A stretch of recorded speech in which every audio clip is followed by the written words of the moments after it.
J'ai relu les textes de ce dimanche, de ce 29e dimanche du temps ordinaire, notamment la première lecture du livre d'Isaïe, mais aussi cette page d'évangile, le Seigneur qui vient donner sa vie en rançon pour la multitude.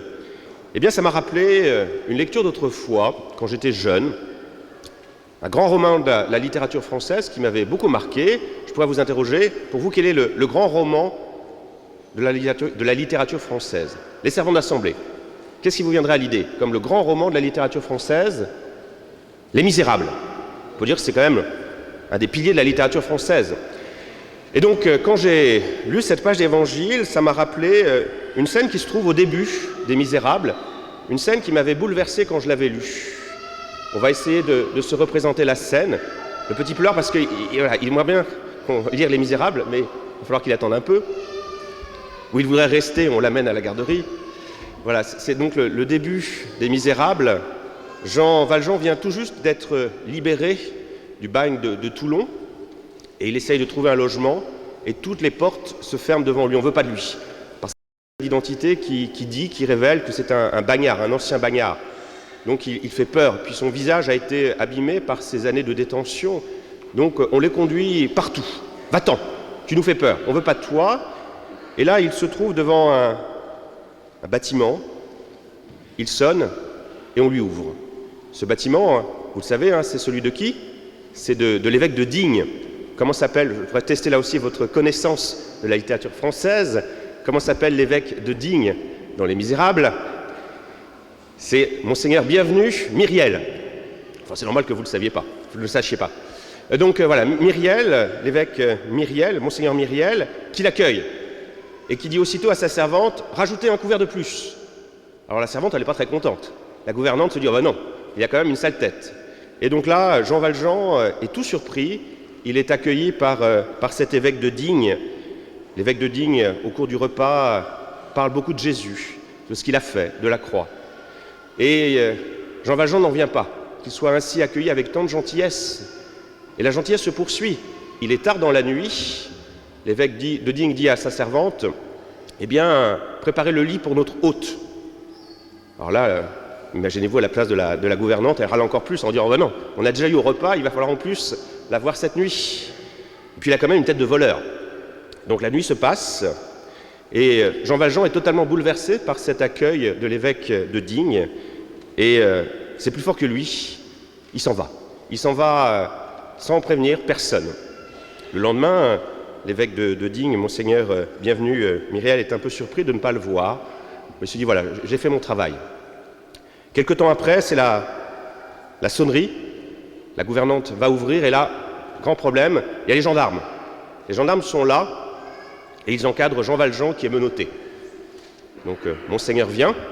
Les gendarmes disent alors à l'évêque, « Est-ce que vous le reconnaissez ?» Bien sûr, je le reconnais, dit aussitôt Monseigneur Myriel, je le reconnais.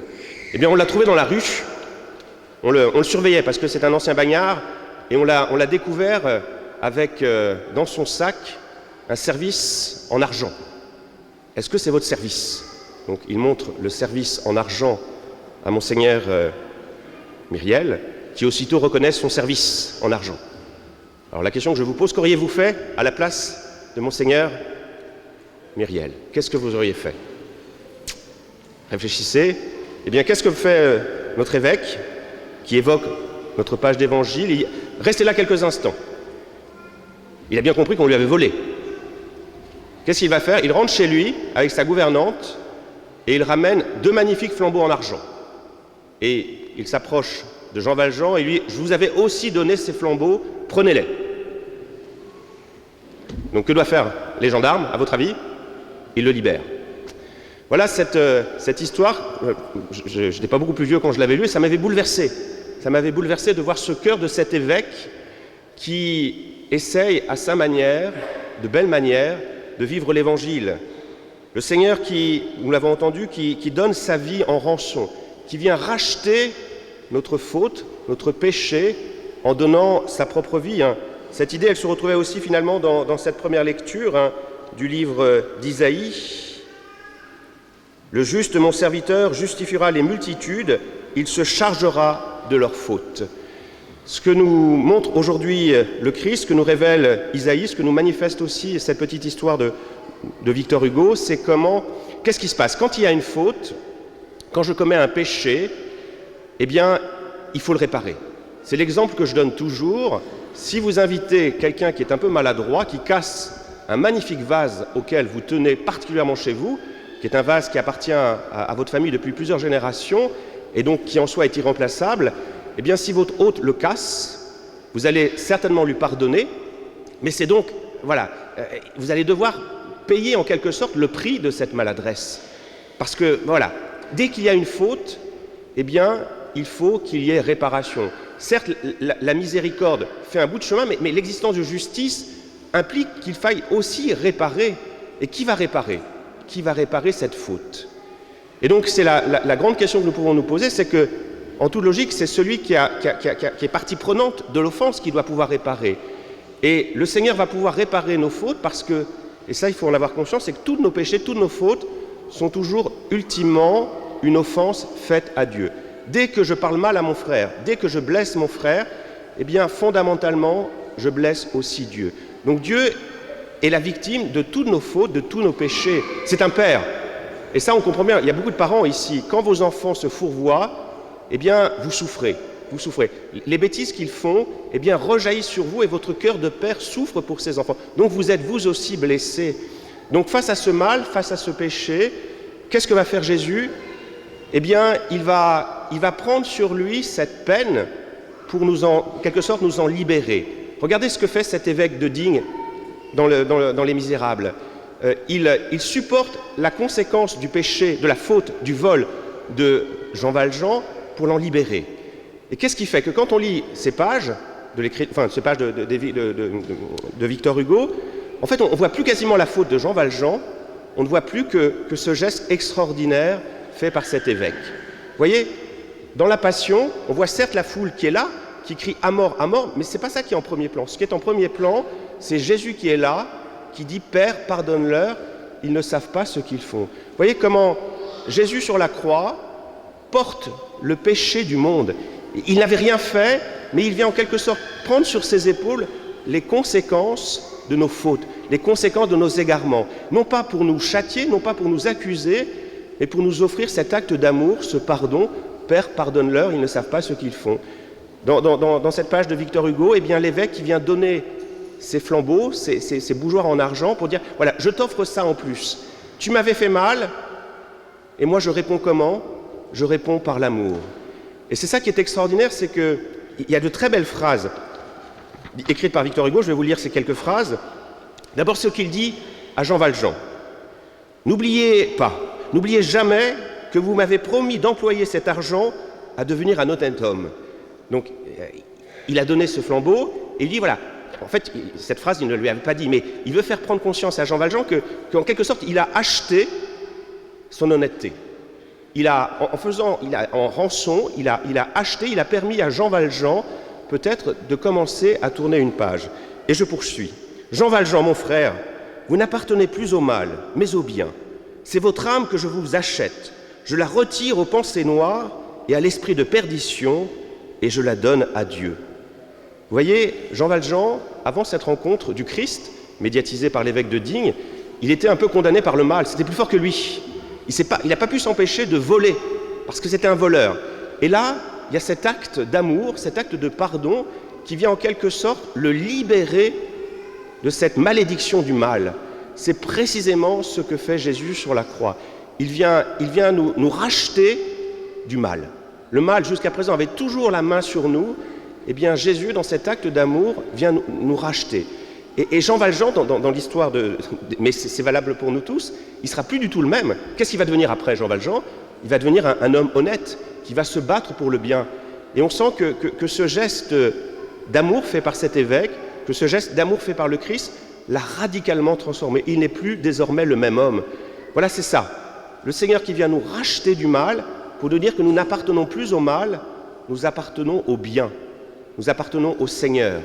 Et c'est ça qui est bouleversant. Vous voyez, Jésus, celui qui n'avait rien fait, vient en quelque sorte payer à notre place pour nous offrir cette libération.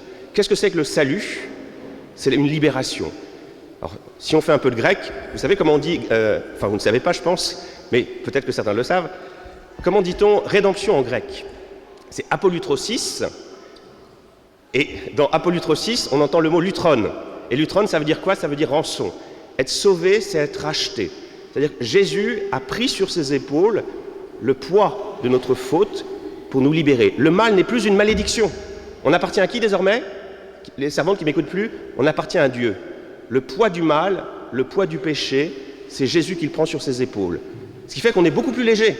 Qu'est-ce qui se passe après une confession? Après une confession, on se sent tout léger. On se sent aérien. On sent qu'il y avait un poids qui était sur nos épaules, qui nous faisait, qui nous rendait tristes. Eh bien, ce poids s'en va. Jésus vient prendre ce poids de nos épaules pour nous en libérer et nous dire que nous appartenons au bien. Eh bien voilà, le Seigneur a pris sur ses épaules tout le mal, tout le péché, toutes les trahisons, toutes les lâchetés, pour nous en libérer et nous offrir un chemin, avancer avec lui. Et pour conclure, je dirais que ce que Jésus a fait, la tête du corps de l'Église, eh bien nous qui sommes des membres de ce corps, nous sommes aussi invités à le faire. Vous voyez, Jésus porte le péché du monde. Et peut-être nous, en tant que chrétiens, nous avons, et c'est pas évident de faire ça, de porter le poids du péché du monde. Calix, est-ce que tu es prêt à porter le poids du péché du monde? C'est-à-dire payer pour les autres. C'est pas évident, mais c'est ce qu'a fait Jésus. Nous sommes le corps du Christ, c'est l'Église. Ce qui se joue dans la tête, eh bien, nous qui sommes les membres du corps du Christ, nous avons aussi, à notre manière, à porter le poids du péché du monde. Et je crois qu'on le voit tout particulièrement aujourd'hui dans cette actualité tragique que l'on traverse. Vous savez, il y a ces affaires horribles de pédophilie, et il est vrai qu'on peut se dire que le monde, notre société en France, dans beaucoup d'autres pays, elle est particulièrement rude, difficile avec l'Église catholique. Comme si on était les seuls coupables. On est d'accord? On peut se dire que ce n'est pas juste. Il y a beaucoup d'autres institutions qui ont été aussi fautives que nous. Et c'est vrai. L'éducation nationale, beaucoup d'associations sportives, il y a eu des égarements. Mais il ne reste pas moins qu'il y a une blessure terrible. Donc c'est là peut-être que l'Église, corps du Christ, et peut-être, et c'est très dur parce que c'est sacrificiel, est invitée à porter le poids de ce péché du monde. Elle souffre plus que les autres parce qu'il y a ce mal. Et qui dit mal, il faut qu'il y ait une réparation. La pédophilie, c'est terrible, ça détruit des vies. Donc il faut bien qu'il y ait l'exigence de réparation. Et peut-être que Dieu nous demande, nous, Église catholique, à porter le poids de ce péché. Comme le Christ l'a fait. À sa différence près que le Christ, lui, n'avait fait aucun péché, n'avait commis aucun péché. Mais nous, en tant qu'institution, l'Église a failli. Mais néanmoins, voilà, peut-être qu'en tant que chrétiens, en tant que disciples du Christ, nous avons à porter le poids de ce péché pour aider nos frères à mesurer, à prendre conscience de l'horreur de cette pédophilie, que c'est terrible, c'est tragique, c'est horrible, ça détruit des vies. Eh bien voilà, peut-être que notre mission en tant que chrétiens, c'est cela, pour permettre d'avancer, le moment venu, sur un chemin de guérison, surtout avancer sur un chemin qui permette de ne plus jamais recommencer. Vous voyez, c'est une mission difficile, et avoir cette vision un peu sacrificielle, on n'a pas tellement envie de le faire. Et pourtant, c'est peut-être ce que Jésus a fait pour nous, et c'est peut-être ce qu'il nous demande aussi aujourd'hui. Et ce qui est valable pour l'institution, c'est aussi peut-être valable pour chacun de nous en tant que croyants, en tant que chrétiens, quand des peines nous tombent dessus, la maladie, des épreuves, eh bien, nous pouvons les vivre en disant, voilà, je vais, à ma manière, porter le poids du péché du monde.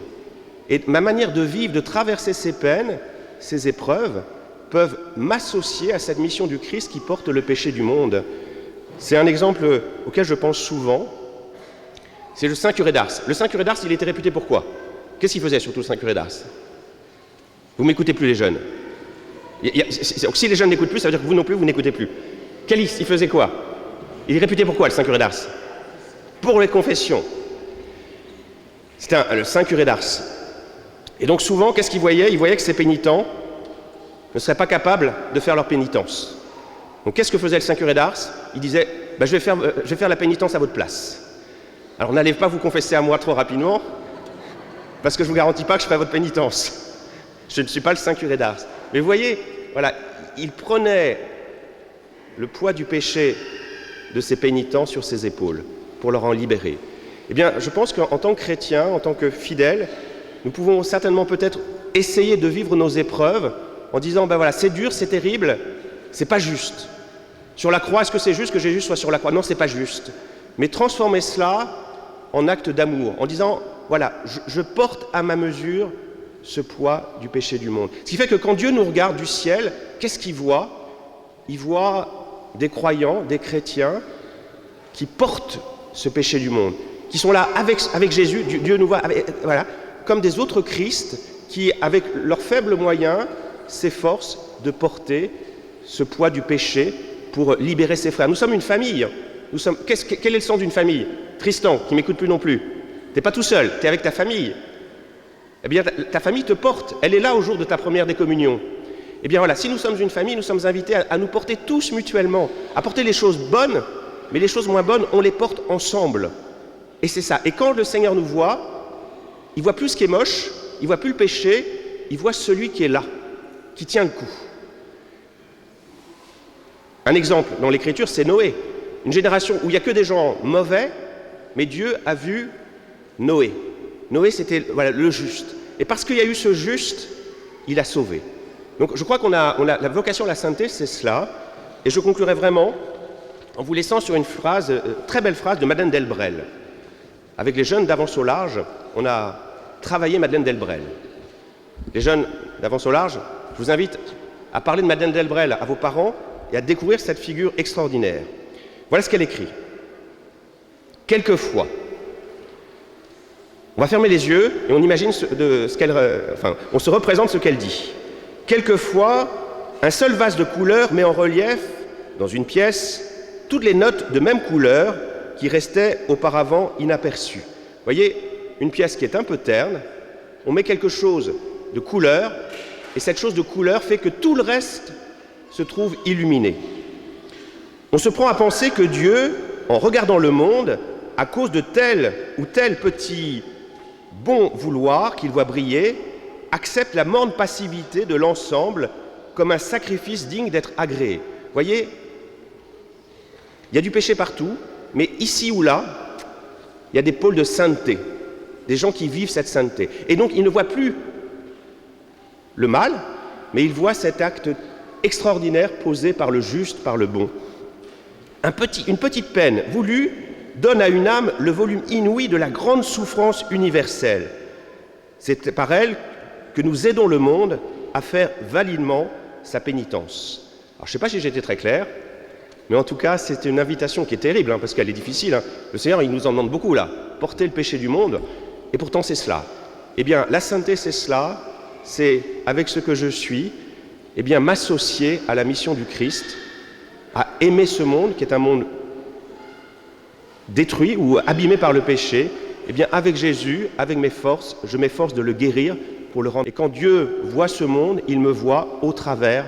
Il voit ce monde au travers de tous ces saints que nous sommes tous appelés à devenir. Donc Tristan, qui fera ta première communion tout à l'heure, tu es appelé à devenir Saint Tristan de Rennes et à porter le péché du monde et à porter aussi un peu mon péché, un peu mes fautes. Donc j'ai besoin de toi. Tu es d'accord?